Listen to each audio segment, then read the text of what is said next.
शराब घोटाला। पिछले 2 साल से ये शब्द आपने कई बार सुना होगा। 2 साल से बीजेपी की सारी एजेंसीज कई रेड मार चुकी हैं, कई लोगों को गिरफ्तार कर चुकी हैं, लेकिन अभी तक एक भी पैसे का हेरफेर कहीं नहीं मिला, कहीं से एक भी पैसा नहीं मिला। अगर भ्रष्टाचार वाकई हुआ है तो इतने करोड़ों रुपए गए कहां? क्या सारा पैसा हवा में गायब हो गया? सच्चाई यह है कि किसी तरह का कोई भ्रष्टाचार हुआ ही नहीं। अगर होता तो पैसा भी मिलता। ऐसे फर्जी केस में आम आदमी पार्टी के कई नेताओं को इन्होंने अभी तक जेल में रखा हुआ है। किसी के भी खिलाफ कोई सबूत नहीं है, कुछ साबित नहीं हो रहा, खुलेआम गुंडागर्दी चल रही है, किसी को भी पकड़ के जेल में डाल दो। अब बीजेपी मुझे गिरफ्तार करना चाहती है। मेरी सबसे बड़ी संपत्ति, मेरी सबसे बड़ी ताकत मेरी ईमानदारी है। झूठे आरोप लगा के, फर्जी समन भेज के ये मुझे बदनाम करना चाहते हैं, मेरी ईमानदारी पे चोट करना चाहते हैं। इन्होंने मुझे समन भेजे हैं। मेरे वकीलों ने मुझे बताया कि ये समन गैर कानूनी है।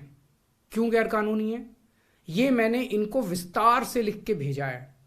मैंने बताया है कि उनके समन कैसे गैर कानूनी है, लेकिन उन्होंने मेरी एक भी बात का जवाब नहीं दिया।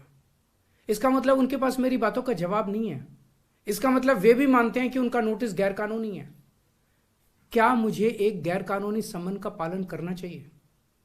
अगर कानूनी रूप से सही समन आएगा तो मैं पूरा सहयोग करूंगा। बीजेपी का मकसद जांच करना तो है ही नहीं। इनका मकसद तो लोकसभा चुनाव में मुझे प्रचार करने से रोकना है। ठीक लोकसभा चुनाव के पहले इन्होंने मुझे समन भेजा है। क्यों? इस जांच को चलते 2 साल हो गए। अभी ठीक लोकसभा चुनाव के पहले मुझे क्यों बुलाया जा रहा है? पहले क्यों नहीं बुलाया? सीबीआई ने मेरे को 8 महीने पहले बुलाया था। मैं सीबीआई में गया था, उनके सारे जवाब भी दिए थे। लेकिन अब ये लोग ठीक लोकसभा चुनाव के 2 महीने पहले मुझे बुला रहे हैं। तो बीजेपी का मकसद कोई पूछताछ करना थोड़ी है। इनका मकसद है पूछताछ के बहाने केजरीवाल को बुला लो और उसे गिरफ्तार कर लो, ताकि मैं लोकसभा चुनाव में प्रचार ना कर पाऊं। आज बीजेपी भ्रष्टाचारियों को नहीं पकड़ रही, बल्कि खुलेआम ईडी और सीबीआई का इस्तेमाल करके दूसरी पार्टियों के नेताओं को तोड़ के बीजेपी में शामिल करवाने का काम किया जा रहा है। एक नहीं, 2 नहीं, कितने उदाहरण हैं जहां किसी पार्टी के नेता के खिलाफ ईडी सीबीआई के मामले चल रहे थे या उन पर गंभीर आरोप लगे हुए थे। जैसे ही वो नेता बीजेपी में शामिल हुए, उनके सारे पुराने मामले बंद कर दिए गए या ठंडे बस्ते में डाल दिए गए। तो जो इनकी पार्टी ज्वाइन कर लेता है उसके सारे मामले रफा दफा कर दिए जाते हैं। जो इनकी पार्टी में नहीं जाता वो जेल जाता है।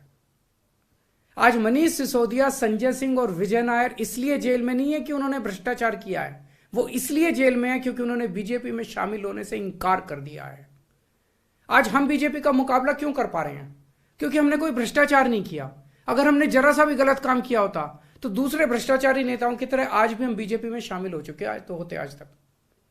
इस तरह देश के ईमानदार नेताओं को जेल में डाल के और भ्रष्टाचारियों को अपनी पार्टी में शामिल करवा के ऐसे तो देश आगे नहीं बढ़ सकता। ये क्या चल रहा है? ये जो कुछ भी चल रहा है बहुत खतरनाक है। ये हमारे जनतंत्र के लिए बहुत गलत है। इसे रोकना होगा। मैं हमेशा देश के लिए लड़ा हूं। मेरा तन मन धन देश के लिए है। मेरी एक एक सांस देश के लिए है। मेरी खून की एक एक बूंद देश के लिए है। मेरे शरीर का एक एक कतरा देश के लिए समर्पित है। हमें मिलकर देश को बचाना है। मैं पूरी जी जान से इनके खिलाफ लड़ रहा हूं। आपका साथ चाहिए।